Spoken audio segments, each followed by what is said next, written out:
കോഴിക്കോട്ട് രാഷ്ട്രീയ പ്രവർത്തനം നടത്തുന്ന വിദ്യാർത്ഥി പ്രവർത്തനം നടത്തുന്ന ഒരാളായിരുന്നു ഞാൻ.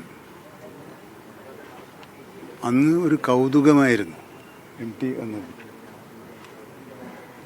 അദ്ദേഹത്തിൻ്റെ നോവലുകളാണ് എൻ്റെ നോവൽ വായനയിലെ ആദ്യത്തെ ഭാഗം. പിന്നീടാണ് നോവൽ വായനയിലെ അർത്ഥതലങ്ങൾ എങ്ങനെയായിരിക്കണം, ആർദ്രമായ വാക്കുകളിലൂടെ മനുഷ്യൻ്റെ ഹൃദയവേദന ജനങ്ങളിൽ എത്തിക്കുന്നതിന് വേണ്ടി അതൊരു സ്വന്തം ഹൃദയവേദനയായി വ്യാഖ്യാനിച്ച് അനുവാചകനെ വല്ലാത്തൊരു അവസ്ഥയിലേക്ക് ഉയർത്തുന്ന ഒരു അസാധാരണമായ എഴുത്തു ശൈലിയാണ് അദ്ദേഹത്തിനുണ്ടായിരുന്നത്. അതാണ് ഞങ്ങൾ തമ്മിലുള്ള എന്തെങ്കിലും ഒരു ബന്ധം ഔപചാരികമായി ഔദ്യോഗികമായി പറയാനുണ്ടെങ്കിൽ ഉള്ളത്. അപ്പം ഞാനൊരു ആരാധകനും അദ്ദേഹം ഒരു മഹാമനുഷ്യനുമാണ്. അതുകൊണ്ട് നമ്മൾ തമ്മിൽ ബന്ധം, സൗഹൃദം എന്ന് പറയുന്നത് പ്രയോഗിക്കാൻ കഴിയുന്ന ഉചിതമായ വാക്കാണോ എന്ന് എനിക്കറിയില്ല. ഞാനൊരു ആരാധകനാണ്.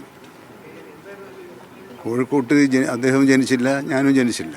പക്ഷേ കോഴിക്കോട്ടുകാരനായി ജീവിച്ച് കോഴിക്കോടൻ വിചാരവികാരങ്ങളെ മലയാളി മനസ്സിലേക്ക് എത്തിക്കുന്നതിനുള്ള ഒരു വലിയ യത്നം, ഇടപെടൽ അദ്ദേഹം തൻ്റെ രചനകളിലൂടെ എഴുതിയിട്ടുണ്ട്.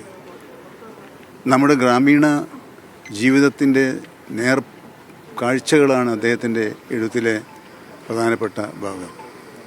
ഒരു വിമർശകൻ എന്നുള്ള നിലയിൽ അദ്ദേഹം രാഷ്ട്രീയം ഉൾപ്പെടെയുള്ള കാര്യങ്ങൾ നിരീക്ഷിക്കുകയും അഭിപ്രായം പറയേണ്ടിടത്ത് മാത്രം അഭിപ്രായം പറയുകയും ചെയ്യുന്ന മിതഭാഷിണിയായ ഒരു വിമർശകനായിരുന്നു അദ്ദേഹം. മിതഭാഷയായതുകൊണ്ട് തന്നെ അദ്ദേഹത്തിൻ്റെ വായിൽ നിന്നും വീഴുന്ന ഓരോ വാക്കിനും ഓരോ അക്ഷരത്തിനും അതിൻ്റേതായ കരുത്തും വ്യാപ്തിയുമുണ്ട് എന്ന് കേരളം പലപ്പോഴും അനുഭവിച്ചിട്ടുള്ളതാണ്.